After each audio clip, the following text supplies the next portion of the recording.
রাধে রাধে বন্ধুরা। পুরোহিত থেকে ভক্ত সকলেই হনুমানকে সিঁদুর মাখান।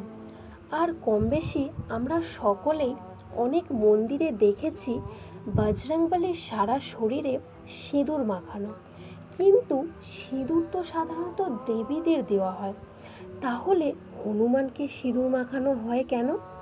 অধিকাংশ মন্দিরেই সিঁদুরে মাখামাখি হয়ে কেন বসে থাকেন বজরংবলী? আসুন এই ভিডিওটির মাধ্যমে জেনে নেওয়া যাক। আসলে ভগবান শ্রী রামচন্দ্রের প্রতি ভক্তিই তাকে সিঁদুর রাঙা করেছে। কোনো একদিন মাতা সীতাকে সিঁদুর পরতে দেখে কৌতূহল জাগে হনুমানের মনে। তখন তিনি মাতা সীতাকে জিজ্ঞেস করেন যে, মাতা, আপনি সিঁদুর পরছেন কেন? কৃপা করে আমাকে এর কারণ বলুন। তখন মাতা সীতা বলেন, আমি আমার স্বামীর মঙ্গল কামনা করেই এই সিঁদুর পরছি। এই সিঁদুর তাকে সমস্ত বিপদ থেকে রক্ষা করবে এবং তিনি দীর্ঘায়ু হবেন। তাই আমি প্রত্যেক দিন আমার স্বামীর মঙ্গলের জন্য নিজেকে সিঁদুর দিয়ে সাজিয়ে তুলি। এই কথা শোনা মাত্রই হনুমানজি তার সর্বাঙ্গে সিঁদুর মেখে ফেললেন। আসলে তিনি তার প্রভু ভগবান শ্রী রামচন্দ্রকে এতটাই ভালোবাসতেন ও শ্রদ্ধা ভক্তি করতেন যে তিনি প্রভু রামের ভালো থাকা আর দীর্ঘায়ু জীবনের জন্য সব কিছুই করতে প্রস্তুত ছিলেন।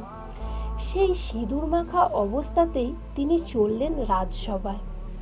তাকে এই অবস্থায় দেখে সকলেই হতভম্ব।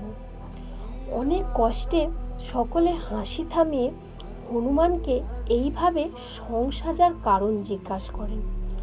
কারণটা শুনে অবাক সকলে। কতটা ভালোবাসা আর ভক্তি থাকলে নিজের বেশভূষার কোনো বালাই না করেই নিজেকে সর্বাঙ্গে রাঙিয়ে তোলা যায়। তাই হনুমানের সিঁদুরের সাথে মিশে আছে ভক্তির রং, যার কারণে তিনি তার সারা শরীরে সিঁদুর মাখেন। তবে শুধুমাত্র এই ঘটনাটা বললেই হনুমানের ভক্তির ওপর অবিচার করা হবে। বুক চিরে রাম লক্ষ্মণের ছবি দেখানোর মূর্তি আজও ভক্তির সংজ্ঞা হিসাবে ধরা হয়।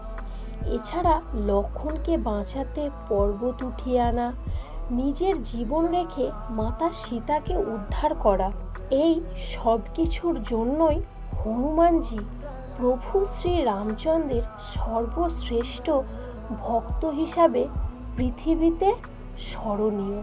এই ভিডিওটি যদি ভালো লাগে দয়া করে একটি লাইক, কমেন্ট ও শেয়ার করবেন। আর আরও এইরকম ভিডিও পেতে হলে এই চ্যানেলটিকে সাবস্ক্রাইব করবেন। নমস্কার।